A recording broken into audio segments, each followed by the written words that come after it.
नमस्कार साथियों, आप सबका पुनः स्वागत है श्रद्धा एस्ट्रो ज्योतिष में।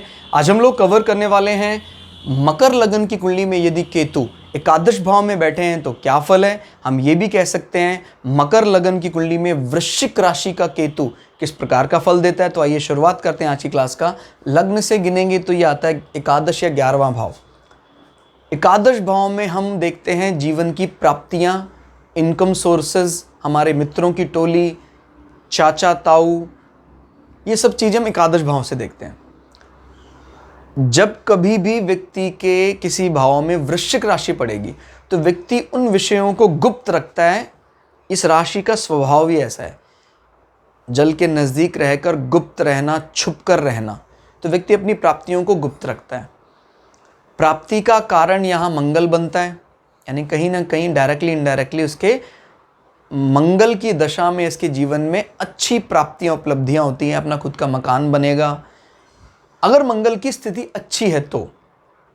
और यहीं अगर मंगल की स्थिति खराब हो जाए तो फिर उसको मकान संबंधी ज़्यादा कष्टों का सामना करना पड़ेगा, आय में विघ्न उत्पन्न होने लग जाएंगे।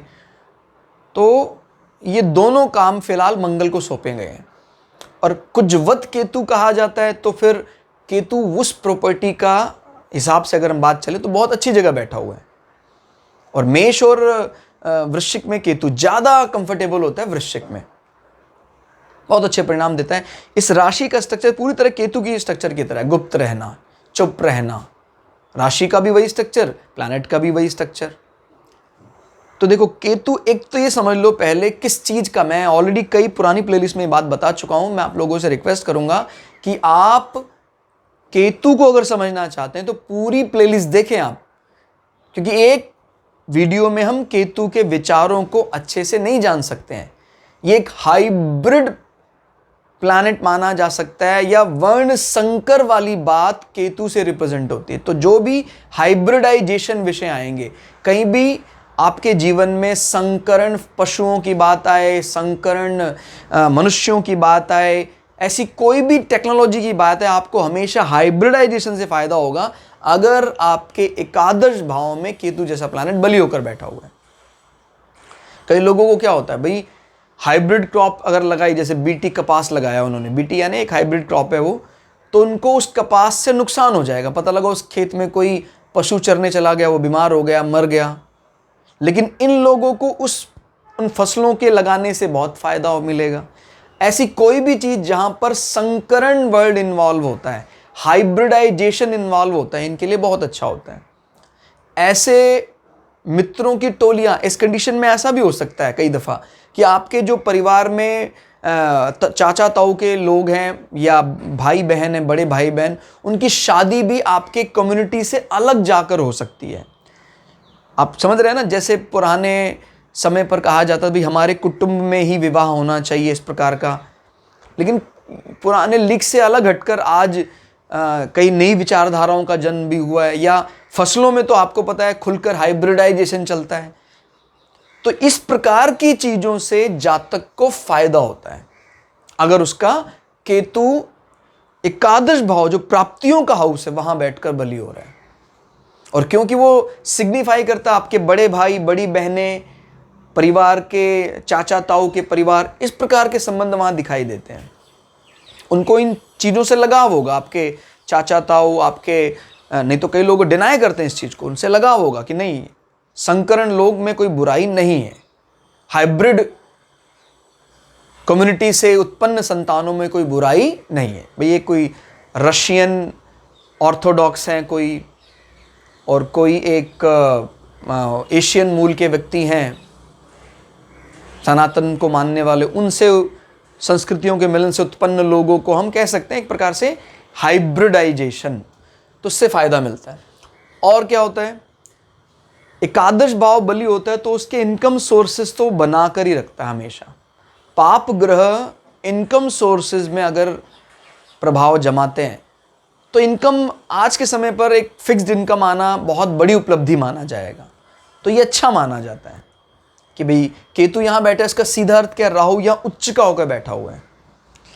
ठीक है, पंचम भाव में हालांकि राहु क्योंकि बहिर्मुखी होता है तो डिग्री सर्टिफिकेशन तो अच्छा उसको समाज में एक अच्छी एक्सपोजर दिलाता है, लेकिन जो शांत होकर बैठकर पढ़ने की हैबिट वो तो केतु के पास है।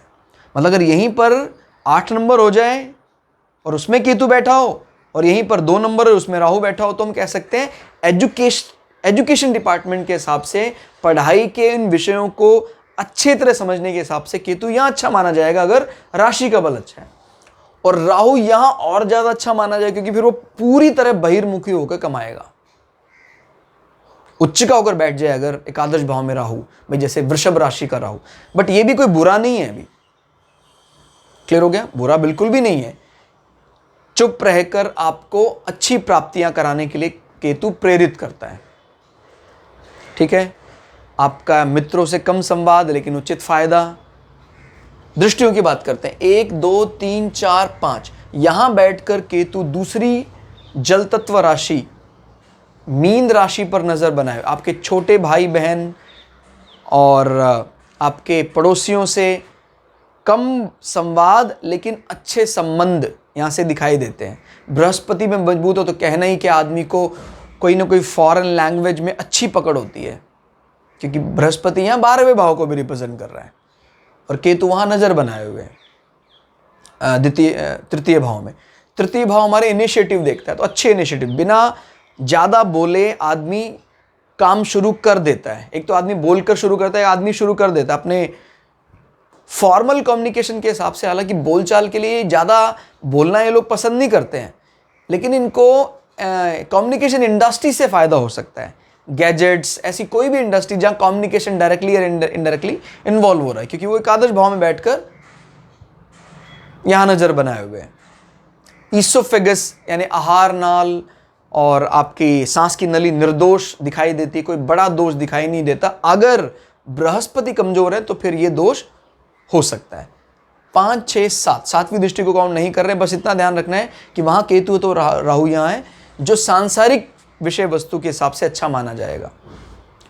क्लियर? ऐसा व्यक्ति अपने पढ़ाई के दिनों में रोमांस के लिए भी अग्रसर हो जाता है। कई दफा शुक्र अगर कमजोर हो जाए तो फिर आदमी को अनैतिकता की ओर लेकर चला जाता है, प्रेम संबंधों में अनैतिक संबंध बना देता है। तो ये सब बातों पर विचार करना है। 7 8 9, 9वीं दृष्टि से केतु 7वें भाव में नजर बनाए हुए हैं। अब यहां पर एक कॉम्प्लेक्स चीज है जो हमें समझनी है।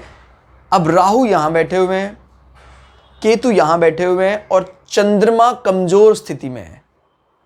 तो इसका अर्थ क्या है? आदमी को पढ़ाई के दिनों में कहीं ना कोई इस प्रकार का जो पार्टनर कह सकते हैं या आप इसको कह सकते हैं रोमांस करने का मौका मिला, लेकिन उस रोमांस के कारण उसका 7th हाउस पीड़ित हो रहा है। घर का मालिक भी कमजोर हो गया, केतु जो डिटैच करने वाला प्लैनेट है वो भी नजर बनाए हुए है, तो ज्यादा लंबा वैवाहिक सुख नहीं मिल पाता है और कई दफा वो अनैतिक संबंधों की ओर लेकर जाता है। आदमी को कई बार एडिक्शन हो जाता है कि भाई आदमी बस व्याभिचार की तरफ रहे, अनैतिक संबंध बनाए, क्या करना है विवाह करके। वो तब होगा जब आपका 5वां भी पीड़ित है और 7वां भी कहीं ना कहीं डिटैच करने वाले प्लैनेट से। अब कर्क राशि में केतु तभी अच्छे फल देने में कामयाब होगा जब यहां केंद्र से चंद्रमा आ रहा हो, लग्न केंद्र से चंद्रमा आ रहा हो या चंद्रमा यहां बैठा हुआ हो। अदरवाइज परिणाम अच्छे। अभी मान लीजिए हम चंद्रमा को यहां उच्च राशि में बिठा देते हैं, तभी भी एक द्वंद्व हो जाएगा। माने चंद्रमा जो मन का स्वामी है वो आपके 5वें भाव में, और वहीं संकट का सबसे बड़ा कारण राहु बैठा हुआ है। और जब चंद्रमा और राहु आते हैं तो भयंकर पीड़ा देते हैं मन को। आदमी के सुख, यानी कहते हैं सुख और दुख का कारण उसका 5वां भाव ही बनेगा। वहीं से उसको सुख मिल रहा है, प्लेजर मिल रहा है, वहीं से उसको दुख भी मिल रहा है। ग्रहण दोष भी 5वें भाव में लगा हुआ है। तो इस पर विचार करना है कि अगर किसी की कुंडली में इस प्रकार के कॉम्बिनेशन आ रहे हैं कि उच्च का होकर चंद्रमा यहां बैठा हुआ है, तो वो प्रेम विवाह लेकर जाता है, लेकिन उसी से आदमी तनातनी भी रहे। यानी कुछ ऐसा संबंध है जो संबंध हम चला भी रहे हैं लेकिन उसी संबंधी से हम बिफरते भी हैं। अलग भी नहीं कर रहा है, वो अलग भी नहीं करने देगा, कारण उच्च का हो गया अब चंद्रमा। लेकिन उतना ही बली होकर राहु भी वहां साथ में बैठा हुआ है। तो फिर वो ऐसा एक संबंध बन जाता है, ना खाया जाए ना उगला जाए। ऐसा भाई, एक तो होता है स्ट्रेट फॉरवर्ड में हमें रहना है कि नहीं रहना है। रहना है तो सातवें भाव को बलि करो आप, नहीं रहना है तो सातवें भाव को आप बहुत कमजोर कर दो। अभी इसका स्वामी बहुत बली हो गया, उच्च का हो गया है, लेकिन जिस राशि में बैठा वहां राहु को भी उच्च का माना जाता है, तो फिर वो एक ऐसा व्यक्ति इस प्रकार के संबंधों में फंस जाता है जिसको त्याग भी नहीं सकता है वो। तो कुल मिला के देखा जाए, केतु प्राप्तियों की दृष्टि से वहां बहुत अच्छा फल देता है।